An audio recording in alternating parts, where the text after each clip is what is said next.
এরপরে কি ওর কাছে থাকা যায়, সংসার করা যায়? লজ্জা করে না? এরপরে কি বলবে আমি ভুল করেছি? আমার আরও সহ্য করা উচিত ছিল, জানি না আমি। আমার দয়ায় আমার দায় শেষ হয় এবার। সব বাঁধন ছিঁড়ে চলে গেছে, আমার আটকানো যাবে না। সারা রাত বসে কাটালাম। সকালে মেয়ের পরীক্ষা আছে, মেয়ে তো কিছুই জানে না, কিভাবে বলবে? ওকে মেয়ের মুখে আমার মুখে দেখলেই অনেক কিছু বুঝতে পারে, বেশি কিছু বলতে হয় না। বছরের মাঝামাঝি সময়, তাই মেয়ের বই আর সামান্য কিছু কাপড় চোপড় গুছিয়ে নিলাম। ত্রন্দা ঘুম থেকে জেগে উঠে ব্যাগ গোছানো দেখে বুঝতে পেরেছিল, কিন্তু কোথায় যাব সেটা বুঝতে পারিনি। বললাম, চলো মা, আর নয়। এবার আমাদের ভাগ্য যেখানে নিয়ে যায় সেখানেই পাড়ি জমাবো। বেশি কিছু বলতে হলো না, মেয়ে রেডি হয়ে আসলো। পোড়া মনে তখনও আশার প্রাণে চেয়ে আছে, যদি একবার বলে যেও না। তাই মেয়েকে পাঠালাম, যাও তোমার বাবাকে বলো আমরা রেডি হয়ে চলে যাচ্ছি, তুমি দরজাটা লাগিয়ে দাও।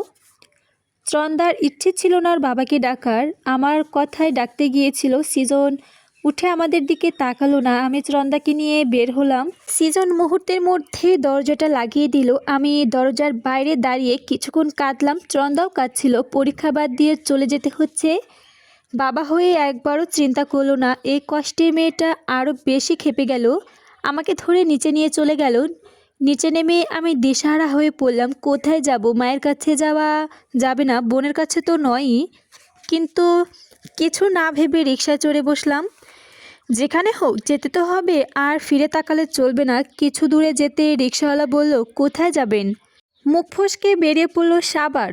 যাওয়ার বাস স্ট্যান্ড শোভার যাব। সারা বছরের জমানো কিছু টাকা ছিল, শেষ ভরসা। তাই নিয়ে সাহস করে সাভারের বাসে চড়ে বসলাম। স্টেশনে নেমে কিছুই চিনি না, জীবনে কোনো দিনও আসিনি। চারদিকে তাকাতে লাগলাম, কোন দিকে যাব? মেয়ের হাত ধরে এগুতে লাগলাম। রাস্তা ছেড়ে কিছুটা ভিতরে ঢুকতে লাগলাম। আমার টার্গেট ছিল একটা স্কুল, পেয়ে গেলাম। একটা বেসরকারি স্কুল, সাভার আদর্শ বিদ্যানিকেতন। আস্তে আস্তে স্কুলের গেটে গিয়ে দারোয়ানকে বললাম, আমার একটু হেডমাস্টারের সাথে দেখা করতে চাই, আছেন উনি? চেয়ারম্যান স্যার আছেন। আমি ত্রন্দাকে স্কুল মাঠে দাঁড় করিয়ে চেয়ারম্যান স্যারের রুমে ঢুকলাম।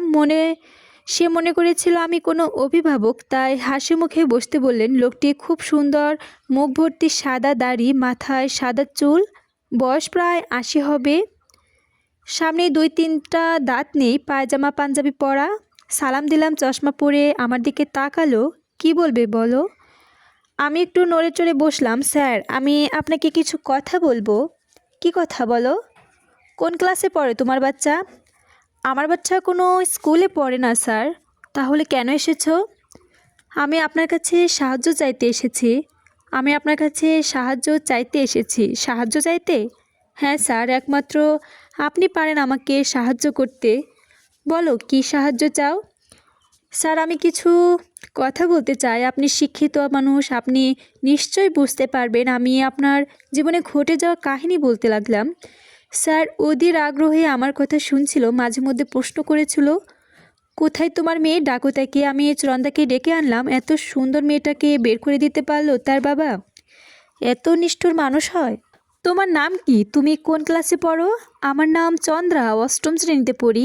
বাহ, কি সুন্দর নাম তোমার, কত সুন্দর তুমি। বসো। তোমার কথা শুনে রব্বানী স্যার বারবার চোখ মুছছিলেন। স্যার সবই তো শুনলেন, এখন আপনি বলুন, আমি আমার মেয়েটাকে নিয়ে কোথায় যাব? আপনি তো আমার বাবার মতো, আমাদের একটু আশ্রয় দিন, আমার মেয়েকে পড়ালেখা করার একটা সুযোগ দিন। আমি এই দুর্বিষহ জীবন থেকে বেরোতে পারছি না। আমি আপনার স্কুলে শিক্ষকতা করতে চাই স্যার, আপনি আমাকে দয়া করুন। দয়া কি বলছো মা? তুমি আমাকে আজ কত বড় দয়া করেছো সেটা তুমি নিজেই জানো না। আমি আল্লাহর কাছে শেষ বয়সের জন্য একটা অবলম্বন চেয়েছিলাম, আল্লাহ আমার দয়া কবুল করেছে। লাখ লাখ শুক্রিয়া তার দরবারে। এই জীবনে যে স্বাদ কোনোদিনও পূরণ হবার নয়, সেটা তুমি পূর্ণ করেছো।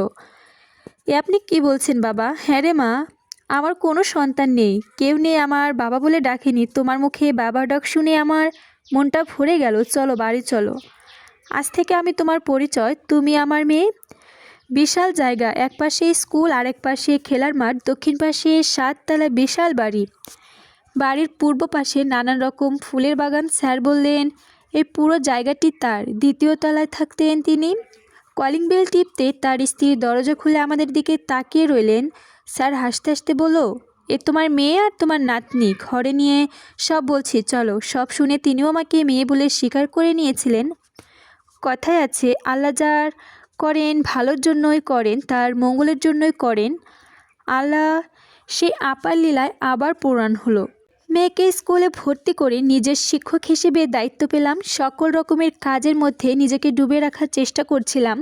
স্যার আস্তে আস্তে আমার উপর তার নিজের দায়িত্ব দিয়ে দিলেন। স্কুলের সমস্ত দায়িত্ব নিজেই ভালো সময় কাটতে লাগলাম। সৃজনের কথা খুব মনে পড়তো, ওর খারাপ দিকগুলোর চেয়ে ভালো দিকগুলো বেশি মনে পড়তো। বারবার মনে হতো সৃজন ঠিক আছে তো, ওর কোনো কষ্ট হচ্ছে না তো।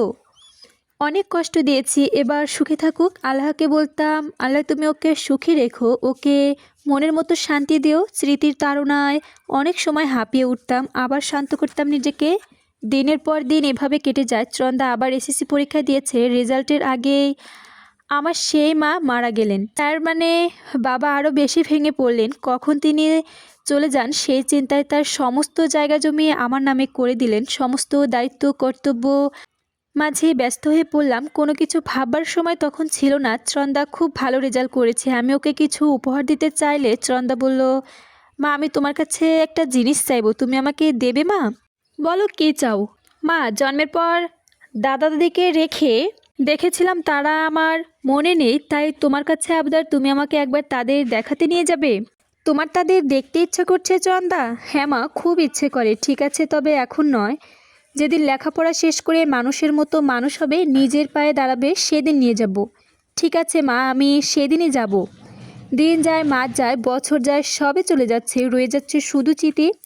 চিঠি মানুষের বড়ই কষ্ট দেয়। দিন রাত্রির মতো এগুলো শেষ হয়ে যেত,